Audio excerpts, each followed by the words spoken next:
hari byinshi tubona bikwiriye kutwigisha abantu bo muri iyi si usanga twihugiyeho, nyamara ibimenyetso byerekana ko isi ishaje byose byamaze gusohora, nuko umwanzi yaduhumye amaso.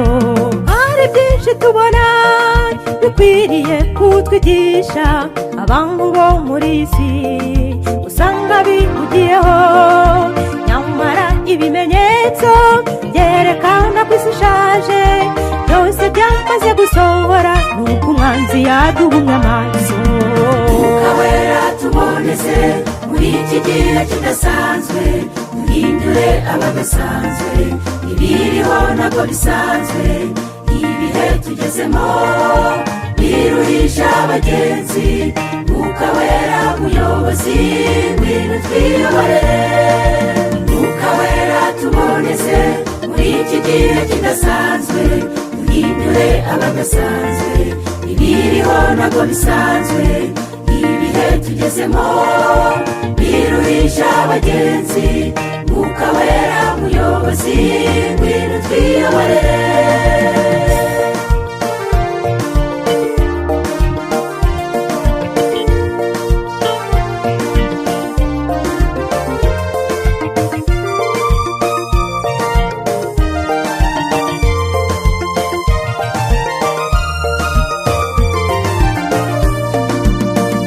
Ishize ni myinshi twabonye nk'ibintu byinshi, imishyitsi n'intambara ibyo twarabibonye.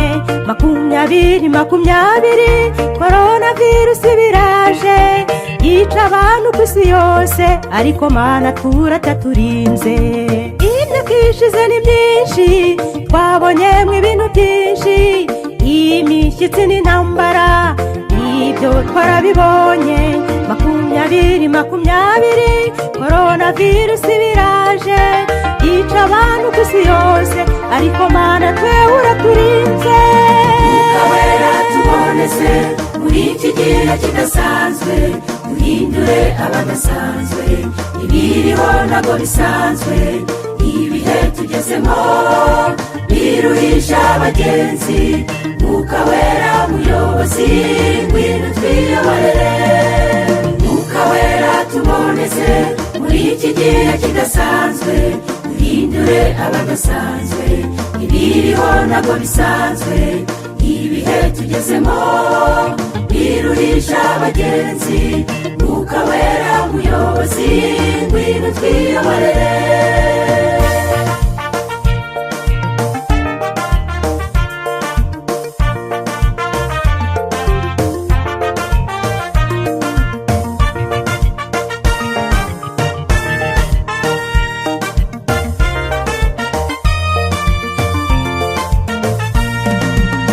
Igihe tumaze ku isi twabonyemo ibintu byinshi. 2020 umwaka ntazibagirwa, umwaka twaretse amashuri ntiduterane mu rusengero, ariko uhora urahirengeye Mana ureberera ubwoko bwawe. Imyaka ishize ni myinshi twabonyemo ibintu byinshi. 2020 n'umwaka ntazibagirwa, umwaka twaretse amashuri ntiduterane mu rusengero, ariko wari urahirengeye Mana ureberera ubwoko bwawe. Mwuka wera tuboneze muri iki gihe kidasanzwe, duhindure abadasanzwe, ibiriho ntabwo bisanzwe, ibihe tugezemo biruhisha abagenzi. Mwuka wera muyobozi ngwino twiyoborere, Mwuka wera tuboneze muri iki gihe kidasanzwe, duhindure abadasanzwe, ibiriho ntabwo bisanzwe, ibihe tugezemo biruhisha abagenzi.